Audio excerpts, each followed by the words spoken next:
Salve rapaziada, tudo bem? Henrique aqui de novo com mais um vídeo para o canal Gol aos 90. Como vocês podem aí ver pelo título, né, voltei com as entrevistas aqui no canal. Ultimamente estava meio difícil de conseguir entrevistados, né, porque muitas emissoras proibiram, né, fazer live, fazer gravação aqui pro YouTube. Mas o Esporte Interativo foi um dos que não proibiu, tá liberado, a gente tá conseguindo falar com eles. Falei com quase todo mundo do Esporte Interativo. E para fechar, falei com uma das mais importantes, que é a Tati Mantovani, né, correspondente do Esporte Interativo em Madrid, na Espanha. A Tati que cobre o Real Madrid e o Atlético de Madrid faz vários anos, né, e cobre muito bem, acompanha todos os brasileiros do Atlético, do Real, enfim, sensacional. Então, sem mais enrolação, mas antes de tudo, se inscreva no canal, deixa o like, compartilhe com seus amigos e ative as notificações, né, o sininho, para receber esse e outros vídeos aqui no canal. Fechou? Eu vou deixar aí na descrição também as redes sociais da Tati para vocês seguirem ela, que sempre tem notícia todos os dias sobre Real Madrid e Atlético de Madrid, sobre as competições da Espanha e tudo mais. E também me siga nas minhas redes sociais, Instagram e Twitter, @RickPaiva_, como todos sabem, é o mesmo user. Fechou? Então com vocês, vai rodar a vinheta, né? E em seguida, Tati Mantovani, do Esporte Interativo.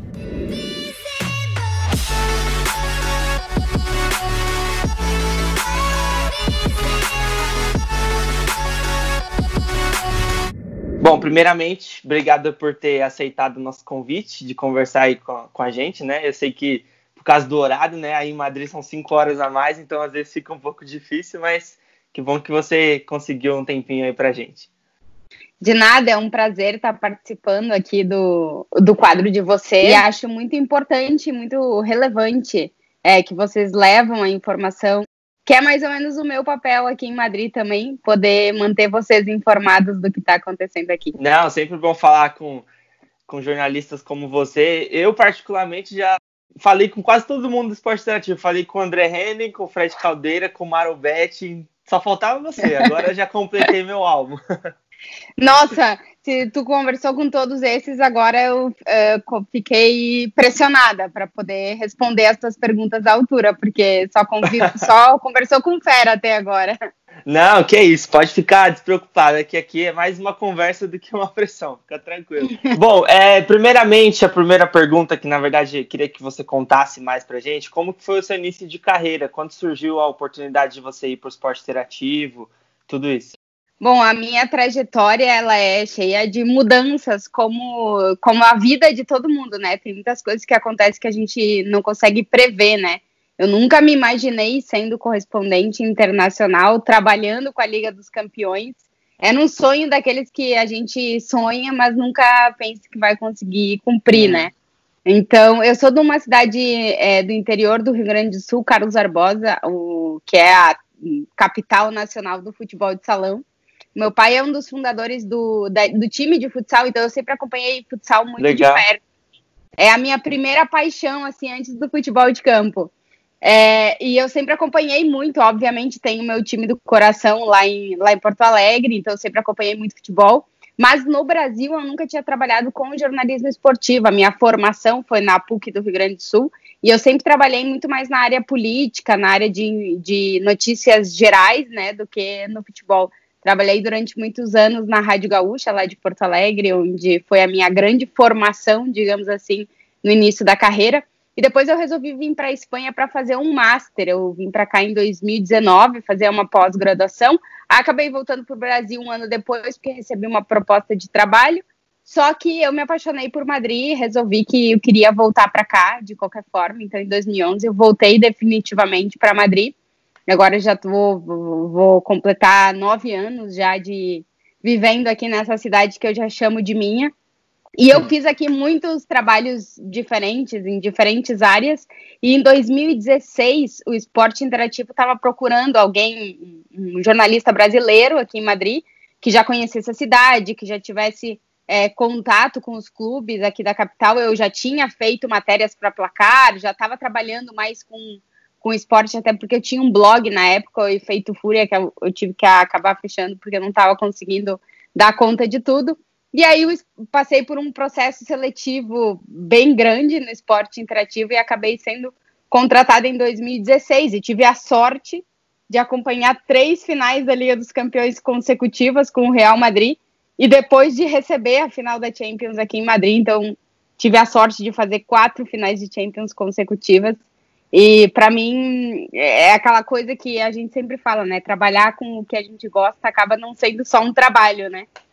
A gente tive a felicidade de poder acompanhar a Liga dos Campeões, que é a melhor competição de clubes do mundo. Não, legal demais. Você até citou aí o futebol brasileiro, né? O Carlos Barbosa, o futsal. E você acompanha o futebol brasileiro mesmo aí de longe? Ou você foca mais aí na Europa mesmo? É complicado por causa dos horários. Para vocês terem uma ideia, os jogos da Libertadores aqui, que eu gosto muito de assistir Libertadores, são 2h30, 3 horas da manhã. Nossa. Então, tem dias que fica inviável da gente conseguir assistir. Eu tento acompanhar tudo que eu posso, mas mesmo assim, a minha prioridade hoje é acompanhar o Campeonato Espanhol. Sim. E os times da Liga dos Campeões. Então já é muito time, né, para ficar acompanhando, mas eu tento, sim, seguir um pouquinho do que está acontecendo do Brasil, principalmente acompanhar os meninos, né, os jovens jogadores que vêm surgindo, que a gente já sabe que a estratégia dos clubes europeus agora é contratar os jovens. Então eu tô de olho em todo menino de 16, 17 que começa a falar, eu já fico de olho nele. Ainda mais o Real Madrid, que tem um monte de brasileiro, né? Daqui a pouco tá vendo um time sub-20 brasileiro. Mais ou menos. E, bom, vendo esses meninos, né, comparando, assim, depois que eles vão muito jovens para a Europa, para o Atlético, para o Real, qual é a maior diferença que você vê entre o futebol sul-americano e o europeu? Eu acho que tem muita diferença, até dentro do próprio futebol europeu tem muita diferença dependendo das ligas, né?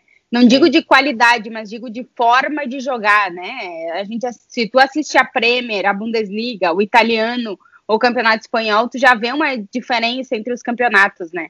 E desses todos somados do futebol europeu para o futebol sul-americano, a diferença é ainda maior. Uma coisa que sempre me chama a atenção quando eu assisto jogos dos times da América do Sul é que me parece muito mais lento, né? Do que assistir o futebol daqui, porque a dinâmica é muito diferente. Mas também tem um ponto que a qualidade dos jogadores sul-americanos, a individualidade, né, sempre é muito marcante nos jogos que a gente assiste da América do Sul. E aqui na Europa, querendo ou não, acabam que as equipes chamam mais atenção. Óbvio que sempre tem um ou outro que destaca por cima dos demais. Falamos Lionel Messi, Cristiano Ronaldo, tem muitos jogadores assim. Mas eu acho que a equipe, de repente, na Europa, a gente nota mais, né? O futebol em conjunto. E na América do Sul, as individualidades acabam fazendo ainda mais diferença do que aqui, né? Talvez em determinados pontos. Agora, falando mais sobre os times que você cobre, queria saber qual que é a sensação de cobrir 2 grandes times do mundo, como Atlético e Real Madrid, ao mesmo tempo. Eu digo que eu tenho muita sorte, né? Porque eu acompanhei, assim, muito de perto a melhor época do futebol espanhol, né? E aí a gente tem que voltar lá para trás, o Barcelona do Guardiola, a seleção espanhola que ganhou Euro, Copa do Mundo e Euro, e depois o Real Madrid que ganhou tudo, e os melhores anos talvez da história do Atlético de Madrid. Então eu estou tendo muita sorte desde que eu cheguei na Espanha, porque consegui pegar talvez o melhor momento da história do futebol espanhol, assim, somado tudo, né? Seleção, clubes, Madrid, que se transformou hoje, talvez, na grande capital do futebol europeu, pela importância que tem hoje os 2 times, né? Então, para mim, acompanhar os 2, eu sempre digo, é uma sorte. E eu sempre digo que eu tenho... não são os meus times do coração, nem o Real Madrid, nem o Atlético de Madrid, mas são clubes que conquistaram uma parte do meu coração. Eu tenho um carinho absurdo pelos 2, uma admiração pela história e pela forma como o Real Madrid realmente se posiciona como o maior clube do mundo, e é o maior clube do mundo, e como o Atlético se posiciona hoje como um dos grandes clubes da Europa. Eu acho que o Atlético conseguiu encontrar um lugar para chamar de seu dentro dessa esfera europeia, que é tão complicado, né? A gente vê os clubes ingleses que tem tanto nome, já não conseguindo chegar lá, chegar longe na Champions, e o Atlético é um time que está sempre aí. Então, essa garra, essa força, essa raça, eu aprendi, digamos assim, a admirar os 2 grandes. E para mim, eu sempre digo que é muito mais do que trabalho, né? Porque eu gosto de seguir os dois times. Eu acompanho eles e consigo Imagina. encontrar coisas positivas, né? Mesmo num momento complicado. Boa. E voltando agora um pouquinho para sua infância, assim, imagino que você devia acompanhar alguns jogos do Carlos Barbosa, né? Do futsal. Não, todos. Porque era da sua cidade, vem todos. Mas você, como é que foi sua infância, assim, com o futebol, além do futsal? Você ia em estádio ver jogo de futebol de campo? Como é que foi? Então, para ir de Carlos Barbosa para Porto Alegre, não é que seja longe, né? Não era perto. Eu não saía da minha casa, pegava um ônibus e chegava. Não é como morar numa cidade grande, né? Mas eu conseguia ir, assim, pro Olímpico, pro Beira-Rio, principalmente depois que eu fui morar em Porto Alegre. Então, eu fui a jogos, eu costumava ir a estádio sempre que eu podia. Mas no Brasil, digamos que a minha vivência maior, assim, de acompanhar realmente, de ir, era mais de ginásio do que estádio, né? O futebol de campo eu sempre acompanhei muito mais pela televisão, até por não estar na cidade onde tinha os dois grandes clubes lá do Rio Grande do Sul. Mas fui bastante a estádios, mas eu fui muito mais a estádios desde que eu cheguei na Europa do que no Brasil. Porque aqui eu me sinto muito mais segura para ir sozinha, por exemplo, para um estádio. Eu fui muito sozinha para jogos do Real, jogos do Atlético, porque realmente eu acho que aqui existe uma tranquilidade. Em questão de transporte, em questão de chegar no estádio, de entrar no estádio, eu acho que é tudo tão mais simples que eu acabei aqui fazendo mais essa vida de estádio do que no Brasil. Acaba se adaptando mais fácil, né? Porque tem o metrô, tudo pertinho, então você acaba pegando mais fácil. É muito fácil, assim, o acesso, chegar aí no... Tu gasta muito dinheiro comprando entrada, né? Quando eu não trabalhava no esporte interativo, eu gastava muito dinheiro para assistir futebol. Mas cada um gasta seu dinheiro no que quer, né? Bom, aproveitar que a gente começou a falar de Madrid, então, eu queria saber de você, assim, como é viver em Madrid, como você se adaptou com o idioma e todos esses anos está vivendo numa cidade grande como Madrid?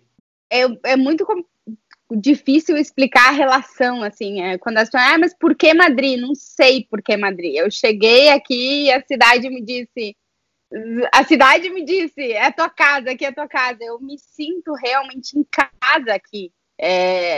Tanto que eu sempre digo, Tati, tu trabalharia em outras coisas, faria outra coisa? Sim, tudo que for em Madrid eu faço.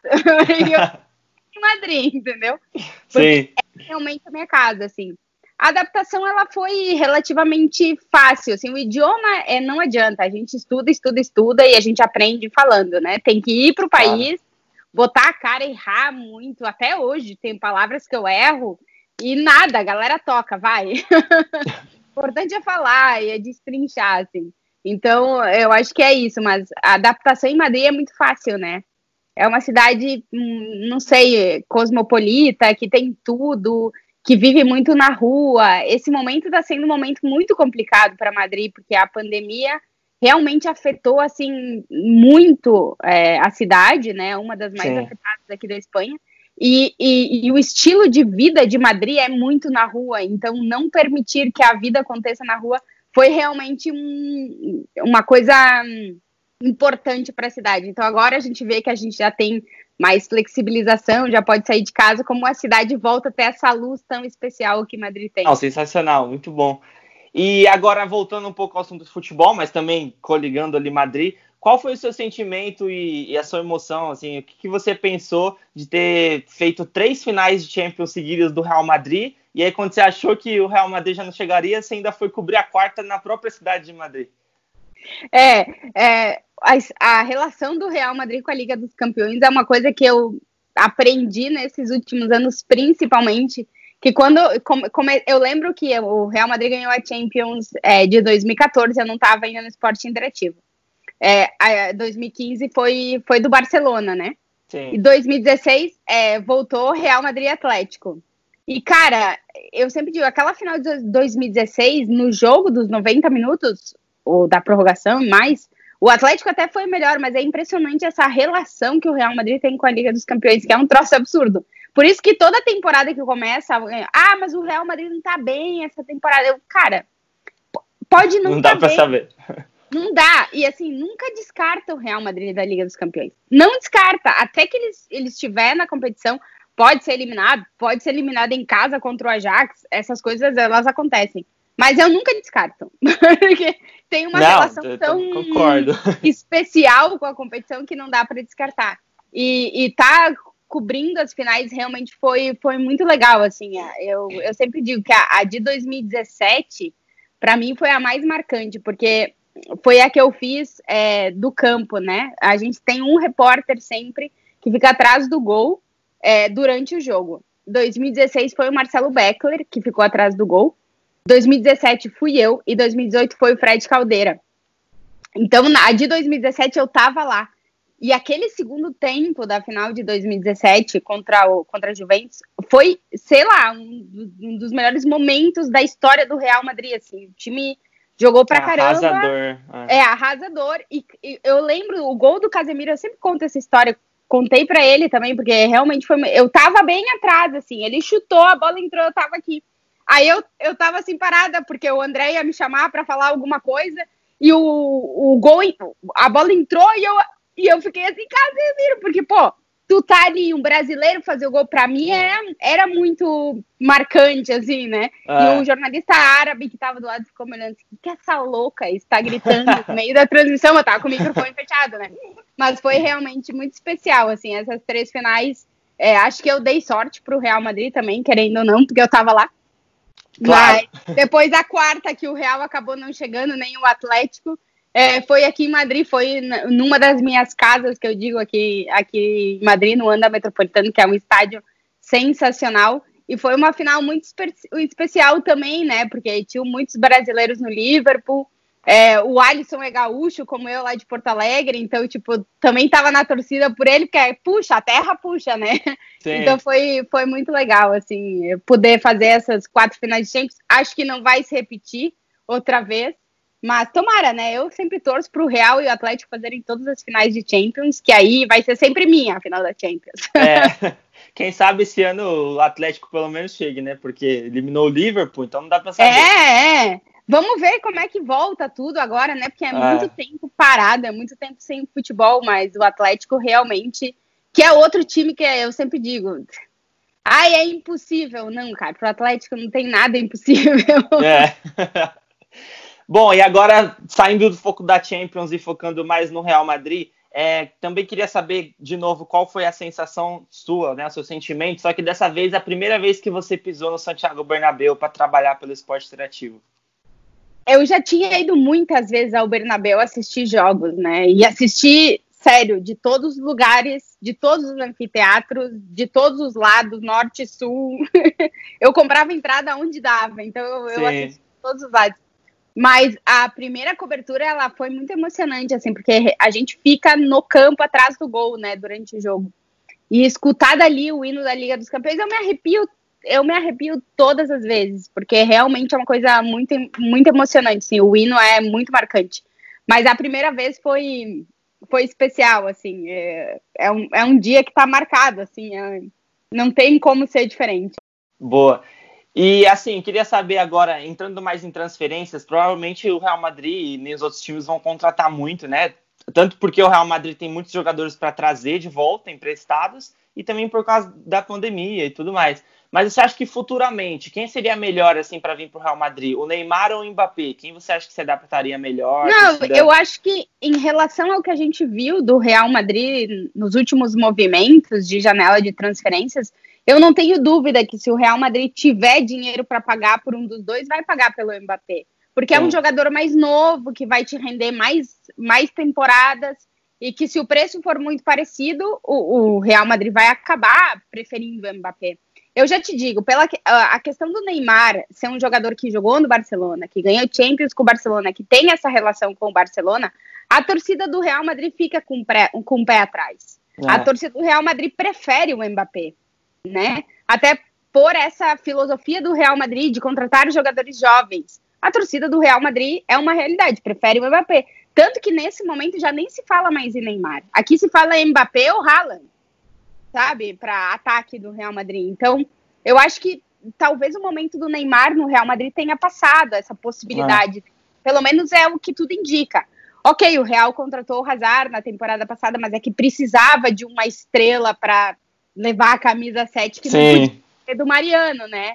Aquelas coisas. Então, o Real Madrid precisava de um jogador referência, e esse cara era o Hazard. Agora, eu não vejo, assim, até por questão de posicionamento, que o Real vá fazer esse investimento no Neymar, a não ser que fique muito barato para o Real Madrid. Aí já é outra história, né? Que tem uma negociação e um preço acessível, mas eu acho que o que está na cabeça do Florentino, o que está na cabeça da torcida do Real Madrid é que o Mbappé um dia possa vestir a camisa branca. Não, e eu concordo também. Eu traria o Mbappé em vez do Neymar. Ainda mais porque o Mbappé tem uma relação com o Real Madrid quando era mais jovem, né? Gostava do Cristiano Ronaldo, tudo, já deu declarações. Então, eu preferi o Mbappé. E o Mbappé é um jogador que ele está no PSG como um começo de carreira. Ele passou saiu do Mônaco, foi pro PSG. Tipo, ele vai ter que subir um degrau.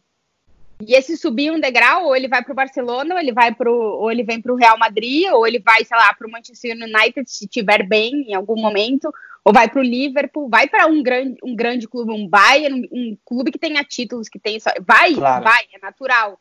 E o mais natural nos parece, neste momento, que esse caminho seja o Real Madrid, né? E me conta como que é a sua rotina, assim, se é muito difícil, porque você, além de gravar, você edita, você faz tudo, né? Produz. Como é que é essa rotina corrida de um correspondente? Eu acho que nessa vida moderna, digamos assim, todos nós correspondentes trabalhamos da mesma forma, independente de empresa, independente de setor. Eu vejo os outros correspondentes que estão aqui em Madrid, não do Brasil, mas todo mundo trabalha mais ou menos da mesma forma. Então, é assim, a gente grava, a gente edita, a gente traduz, a gente faz a reportagem, faz tudo, né? Então, o dia, ele é corrido, assim. Principalmente em prévia da Liga dos Campeões, né? Que é a nossa maior demanda de trabalho, dia antes do jogo.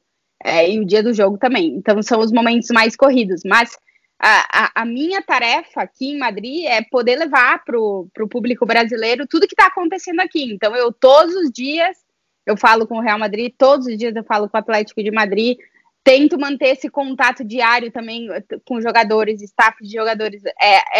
Quanto mais brasileiro aqui, mais trabalho eu tenho, e ainda bem, que venham mais. Sim. Mas a gente tenta manter, assim, levar toda essa informação, que é bastante, para o público brasileiro, né? Então, o dia a dia, ele é corrido, assim, e ele basicamente, a gente desconecta muito pouco, né? Porque se acontecer alguma coisa, eu tenho que estar pronta para gravar um boletim, para entrar no ar, né? Então, a gente está sempre conectado, mas também faz parte isso. E falando dos brasileiros, assim, você acha que o Marcelo e o Casemiro, por exemplo, que são dois destaques do Real Madrid faz anos, foram muito importantes no seu início ali em 2016 pelo esporte interativo? Claro, porque, querendo ou não, eu tô todo dia lá, né? Eu acompanho eles todos os dias. E eu sou a única brasileira, o único meio de comunicação brasileiro que está no dia a dia do clube, né? Então eu tô todo treino, toda entrevista coletiva, o Zidane já não me aguenta mais brasileiro. Ele já me olha e já diz, essa agora, de quem que ela vai perguntar? Deixa eu saber. Mas para mim foi muito importante ter eles ali, né? Porque facilita em qualquer lugar que a gente vai, se a gente encontra alguém que é do mesmo país, que é da mesma região, que tem essa relação mais próxima de vivências, né?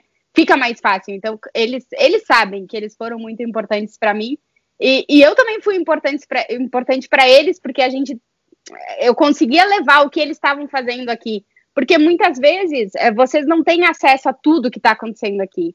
Então, se ninguém mostra, se ninguém fala, se ninguém comenta, se ninguém diz o que também as coisas não chegam no Brasil. Então, a gente construiu essa relação legal, assim, de eu mando o que vocês estão fazendo aqui e vocês continuem fazendo de vocês melhor.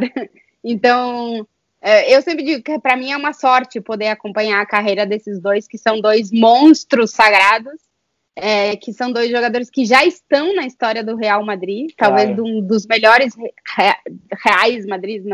um dos melhores times do Real Madrid da história. O Marcelo é o maior vencedor com a camisa do Real Madrid, e eu acho muito difícil que alguém consiga bater os recordes que ele tem. Ele vai passar o Roberto Carlos, né, em número de jogos e só de ser comparado, tornar... né? Passar tipo o Roberto assim, Carlos. O Roberto já é um cara extremamente, assim, que marcou muito o Real Madrid. O Marcelo vem nessa sequência, assim, só que com muito mais títulos, né?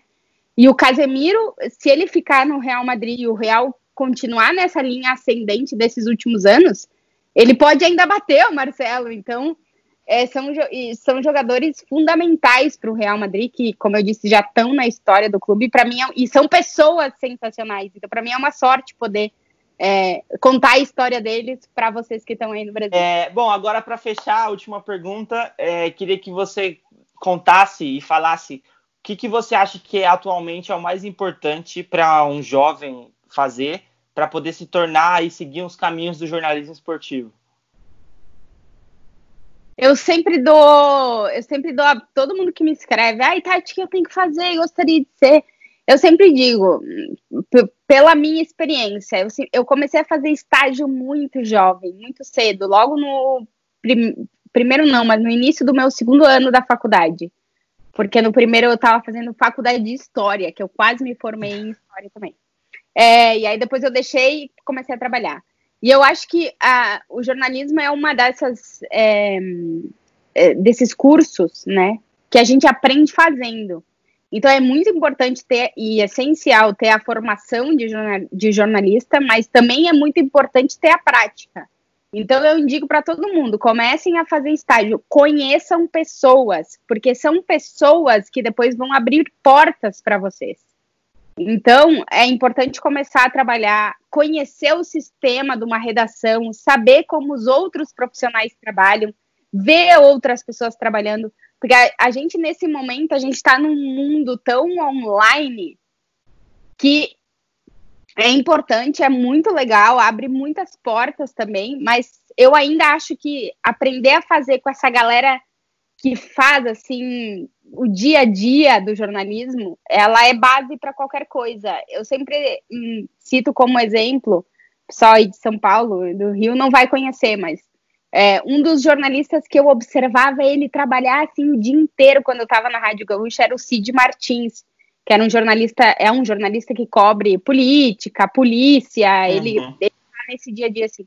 O cara tava sempre no telefone, trabalhando fonte, fazendo contato. Então, eu digo, fazendo estágio, a gente conhece esse tipo de jornalista que são os que nos vão ensinar muito. Então, façam estágios, conheçam redações de TV, de rádio, de jornal, de online, tenham Twitter, rede social, mas não se prendam só no online, porque ainda a gente faz jornalismo na rua, a gente ainda faz jornalismo por telefone, conhecendo as fontes, conversando com elas, então isso é muito importante. E conhecer pessoas, porque no final das contas é quem vai te abrir as portas dentro do mundo da comunicação e de todos os setores do mundo do trabalho. Bom, Tati, muito obrigado por ter aceitado o nosso convite dessa entrevista, que foi muito boa. E boa sorte na sua carreira. Estamos aqui acompanhando você sempre. Muito obrigada, foi um prazer, que é isso. E eu sigo vocês também, continuem fazendo esse trabalho muito legal que vocês fazem. E nada, o que precisarem, estamos aí. Tá bom, Tati, muito obrigado e boa sorte aí nos próximos dias da volta da La Liga. Ai, já não aguento mais, ainda bem que o futebol tá voltando. Um abraço para vocês. Um abraço. Bom, galera, essa foi a entrevista então com a Tati Mantovani, sensacional.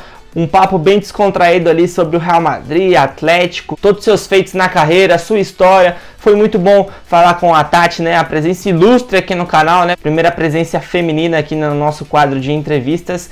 Muito bom, obrigado, Tati, mais uma vez por ter aceitado o convite. Sucesso sempre na sua carreira e continue cobrindo aí todos os times da Espanha que você cobre de uma maneira sensacional. Então, se você gostou da entrevista, deixa o like, se inscreva no canal, ative as notificações para receber esse e outros vídeos e compartilha bastante com os seus amigos. Fechou?